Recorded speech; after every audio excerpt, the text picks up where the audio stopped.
வணக்கம். இது ஐபிசி தமிழின் பிரதான செய்திகளோடு நான் லக்ஷனா யாதவன். முதலில் தலைப்புச் செய்திகள். கல்வி மறுசீரமைப்பு திட்டத்தை எக்காரணத்தை கொண்டும் நிறுத்தப் போவதில்லை ஜனாதிபதி திட்டவட்டம். நாடு தெய்வ கோபத்திற்கு உட்பட்டுள்ளது ஐக்கிய தேசிய கட்சியின் தவிசாளர் கருத்து. மேலதிகமாக 25,000 புதிய வீடுகள் ஜனாதிபதி அறிவிப்பு. தேசிய இனப்பிரச்சினைக்கு நிரந்தர அரசியல் தீர்வை நம்ப முடியாது சுரேஷ் ஆதங்கம். டிரம்ப் ஆதரிக்கும் உக்ரைன் சமாதான ஒப்பந்தத்தை நிராகரித்த புடின். பிணையில் விடுவிக்கப்பட்டார் முன்னாள் அமைச்சர் டக்ளஸ் தேவானந்தா. கட்சிக்கு சங்கடமான விளைவுகள் ஏற்படலாம் ஸ்ரீதரனுக்கு சுமந்திரன் கடிதம். புதிய பாடத்திட்டம் தொடர்பில் தீர்மானம் கல்வி அமைச்சரின் அறிவிப்பு. தொடர்பான விரிவான செய்திகள்.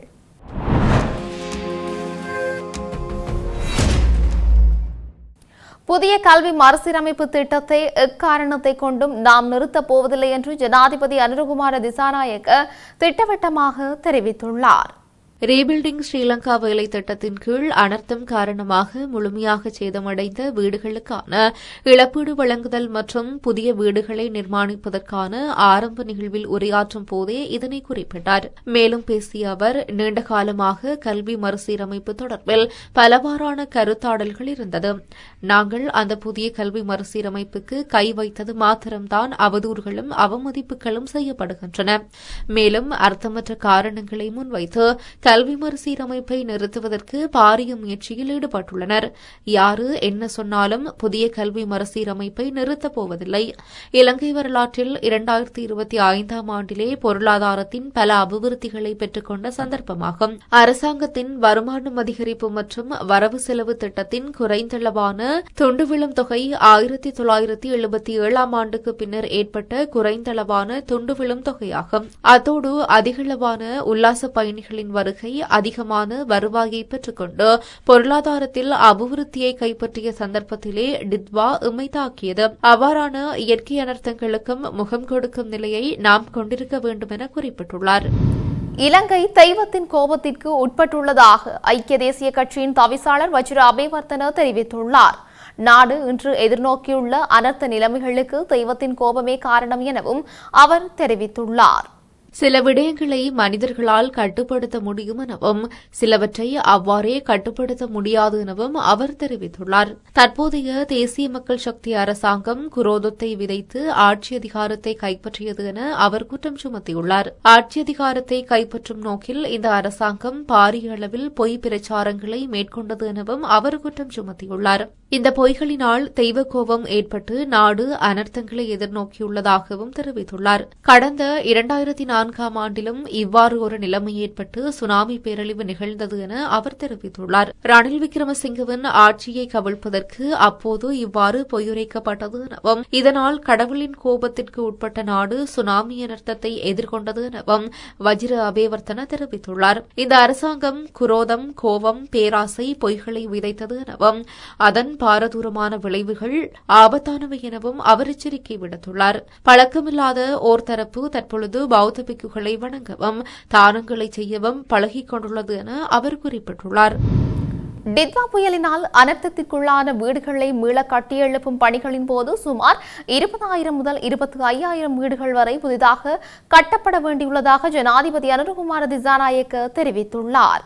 இன்று முற்பகல் கல்நீவு ஹந்துன்கம அலுபித்த பகுதியில் முழுமையாக சேதமடைந்த வீடுகளுக்கு பதிலாக புதிய வீடுகளை அமைப்பதற்கும் வீடொன்றை கட்டுவதற்கு 50 லட்சம் ரூபாய் நிவாரணம் வழங்கும் திட்டத்தை ஆரம்பித்து வைத்து உரையாற்றும் போதே ஜனாதிபதி இதனை தெரிவித்தார். அங்கு மேலும் ஜனாதிபதி கருத்து வெளியிடுகையில், தற்போதைய அறிக்கைகளின்படி சுமார் 6,000 வீடுகள் முழுமையாக சேதமடைந்துள்ளன. மேலும் 17,000 தொடக்கம் 18,000 வீடுகள் பகுதியளவில் சேதமடைந்தும் அல்லது வசிக்க முடியாத அபாய நிலையிலும் உள்ளன. எனவே ஒட்டுமொத்தமாக 20,000 முதல் 25,000 வீடுகள் வரை கட்ட வேண்டியுள்ளது. 2026 வரவு செலவு திட்டத்தில் மேலும் 31,000 வீடுகளை கட்ட நிதி ஒதுக்கப்பட்டுள்ளது. இதில் எமக்கு ஒரு வீடு திட்டத்தின் கீழ் கிராமங்களில் உள்ள வறிய மக்களுக்காக 10,000 வீடுகளும் தேசிய வீடமைப்பு அதிகார சபையூடாக மேலும் 10,000 வீடுகளும் கட்டுவதற்கு திட்டமிடப்பட்டுள்ளன. யுத்தம் 2009 ஆண்டில் நிறைவுக்கு வந்த போதிலும் இன்னும் பலர் முகாம்களில் வாழ்ந்து வருகின்றனர். அவர்களுக்காக 2500 வீடுகளுக்கு தலா 20 லட்சம் ரூபாய் வீதமும், தோட்டப்புற மக்களுக்காக இந்திய உதவியுடன் வீடுகளை அமைக்கவும் திட்டமிடப்பட்டுள்ளது. இவ்வாறான சூழலிலேயே மேலதிகமாக இந்த 25,000 வீடுகளை கட்டும் பொறுப்பு ஏற்பட்டுள்ளதாக ஜனாதிபதி தெரிவித்துள்ளார். முழுமையாக பாதிக்கப்பட்ட ஒருவருக்கு முன்பிருந்ததை விட சிறந்த வாழ்வை ஏற்படுத்திக் கொடுக்க 50 லட்சம் ரூபாய் வழங்க தீர்மானித்துள்ளோம்.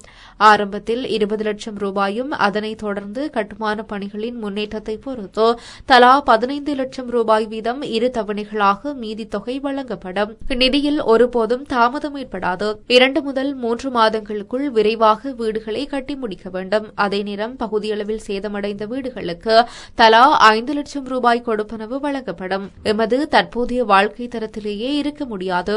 தற்போதைய நிலையிலிருந்து மேம்பட்ட வாழ்க்கை முறைக்கு செல்ல முற்பட வேண்டும் எனவும் அவர் தெரிவித்துள்ளார். இன்றைய நிகழ்வில் அடையாள ரீதியாக 26 பயனாளிகளுக்கு 50 லட்சம் ரூபாய் நிதிக்கான ஆவணங்களை ஜனாதிபதி வழங்கி வைத்துள்ளார். ஏனைய பயனாளிகளுக்கும் இந்த நிதி விரைவாக கிடைக்கப்பெறும் என இதன்போது உறுதியளிக்கப்பட்டது. தேசிய இனப்பிரச்சினைக்கு நிரந்தர அரசியல் தீர்வு காணப்படும் என்று வெளிவிவகார அமைச்சர் இப்போது கூறுவதை எப்படி நம்புவது என்று ஜனநாயக தமிழ் தேசிய கூட்டணியின் ஊடக பேச்சாளரும் அந்த கூட்டணியின் பங்காளி கட்சியின் EPRLF-இன் தலைவருமான சுரேஷ் பிரேமச்சந்திரன் கேள்வி எழுப்பினார். ஜனாதிபதி அனுர்குமார் திசாநாயக்க தலைமையிலான அரசு தமிழ் மக்களின் நீண்டகால அரசியல் பிரச்சினைக்கு நிரந்தர தீர்வு வழங்கும் என்று வெளிவிவகார அமைச்சர் விஜித ஹேரத் தெரிவித்திருந்தார்.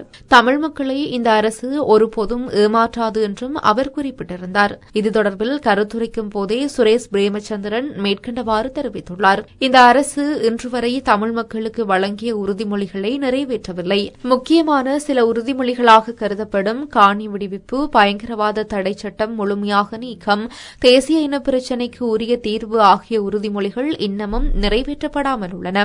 ஜனாதிபதி என்பவர் முப்படைகளின் தளபதி. அவரால் மிக விரைவாக காணிகளை விடுவிக்க முடியும். ஆனால் அவர் ஆட்சிக்கு வந்து 1 வருடம் நிறைவடைந்துள்ள நிலையில் வடக்கு கிழக்கில் எவ்வளவு காணிகளை விடுவித்துள்ளார்? யாழ்ப்பாணத்தில் விரல் விட்டு சொல்லக்கூடிய அளவுக்கு காணிகள் விடுவிக்கப்பட்டுள்ளனவா? இல்லை. ஆகவே அவர்கள் செய்யக்கூடிய விடயங்கள் என்று சொல்லப்படுபவை கூட இன்னும் செய்யப்படவில்லை. இவ்வாறான நிலையில் தேசிய இனப்பிரச்சினைக்கு நிரந்தர அரசியல் தீர்வு காணப்படும் என்று வெளிவிவகார அமைச்சர் இப்போது கூறுவதை எப்படி நம்புவது என்றும் கேள்வி எழுப்பியுள்ளார். தேசிய இனப்பிரச்சினைக்கான அரசியல் தீர்வு தொடர்பில் கடந்த 1 வருட காலத்தில் அவர்கள் எந்த விளக்கத்தையும் கொடுக்கவில்லை. 13வது திருத்த சட்டம் இல்லாமல் செய்யப்படும் என்று அவர்கள் கூறினார்கள். இவர்களும் ஏனைய அரசுகளைப் போல தமிழ் மக்களை ஏமாற்றிக் கொண்டிருக்கிறார்கள். இதுதான் உண்மை. ஆகவே அவற்றை அவர்கள் மாற்ற வேண்டுமெனில் பல விடயங்களை அவர்கள் செய்ய வேண்டும் எனவும் சுட்டிக்காட்டியுள்ளார். உக்ரைன் போரை முடிவுக்கு கொண்டுவரும் ட்ரம்ப் ஆதரிக்கும் சமாதான ஒப்பந்தத்தை விளாடிமிர் புடின் நிராகரித்துள்ளதாக தகவல்கள் வெளியாகியுள்ளது. உக்ரைன் தலைநகர் மீது மிக மோசமான தாக்குதலுக்கு ரஷ்யா தயாராகி வருவதாக தகவல் கசிந்துள்ள நிலையிலேயே சமாதான ஒப்பந்தம் நிராகரிக்கப்பட்டுள்ளதாகவும் வெளிச்சத்திற்கு வந்துள்ளது.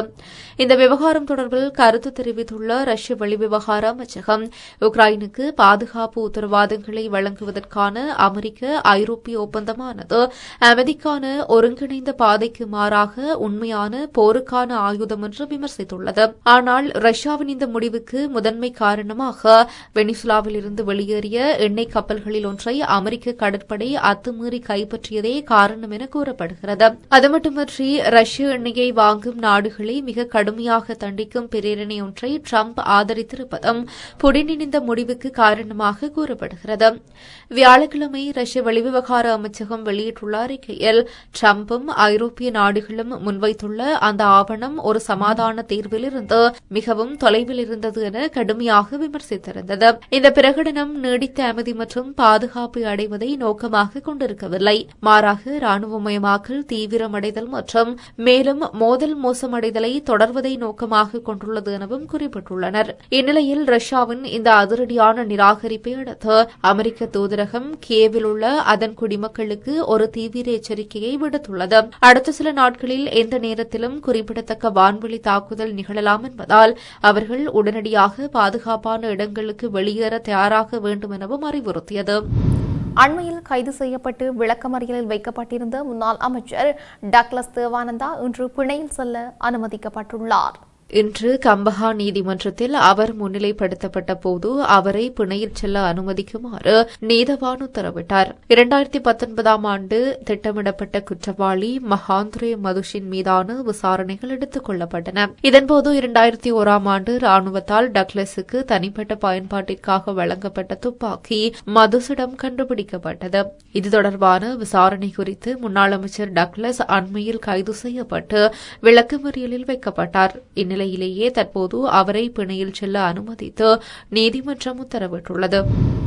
அரசமைப்பு கவுன்சில் உறுப்பினர் பதவியிலிருந்து விலகுவதன் மூலம் தங்களுக்கும் கட்சிக்கும் ஏற்படும் சங்கடங்களை தவிர்த்துக் கொள்ளுங்கள் என்று ஸ்ரீதரனுக்கு சுமந்திரன் கடிதம் மூலம் தெரிவித்துள்ளார். அரசமைப்பு கவுன்சில் உறுப்பினர் பதவியிலிருந்து விலகும்படி இலங்கை தமிழரசுக் கட்சியின் நாடாளுமன்ற குழு தலைவர் சிவஞானம் ஸ்ரீதரனுக்கு பணிப்புரை விடுத்து கட்சியின் அரசியல் குழு எடுத்த தீர்மானம் நேற்று முன்தினம் திகதியிடப்பட்டு அவருக்கு எழுத்து மூலம் அறிவிக்கப்பட்டிருப்பதாக தெரியவருகிறது. ஸ்ரீதரனின் கிளிநொச்சி வட்டக்கட்சி முகவரிக்கு இது தொடர்பான கடிதத்தை பதிவு தபாலில் கட்சியின் பொதுச் செயலாளர் ஜனாதிபதி சட்டத்தரணி MA சுமந்திரன் அனுப்பி வைத்துள்ளார். அரசமைப்பு கவுன்சிலில் ஸ்ரீதரனின் நடத்தை தொடர்பாக அரசியல் குழு ஆராய்ந்து கண்ட விடயங்களை இந்த கடிதத்தில் சுமந்திரன் விலாவாரியாக விவரித்திருக்கின்றார் என தெரியவருகிறது. இந்த பின்புலத்தில் இந்த பதவியில் தொடர்வது உங்களுக்கும் சங்கடம், கட்சிக்கும் சங்கடமான விளைவுகளை அது ஏற்படுத்தும். ஆகையினால் மேற்படி பதவியிலிருந்து விலகுவதன் மூலம் தங்களுக்கும் கட்சிக்கும் ஏற்படும் சங்கடங்களை தவிர்த்துக் கொள்ளுங்கள் என்று கடிதத்தில் கூறப்பட்டுள்ளது. இது தொடர்பில் அடுத்த ஒரு வாரத்திற்குள் நடவடிக்கை எடுத்து கட்சிக்கு அறிவிக்குமாறு கட்சியின் பொதுச் செயலாளர் ஸ்ரீதரன் MBயை வேண்டியுள்ளார். 2 மற்றும் 3ஆம் தவணைகளுக்கான பாடத்திட்டங்களை தயாரிப்பதில் எதிர்வரும் நாட்களில் எந்தவொரு தரத்திலும் இணைய இணைப்புகளை சேர்ப்பதை முற்றிலுமாக நிறுத்த தீர்மானித்துள்ளதாக கல்வி அமைச்சர் ஹரணி அமரசூரிய தெரிவித்துள்ளார்.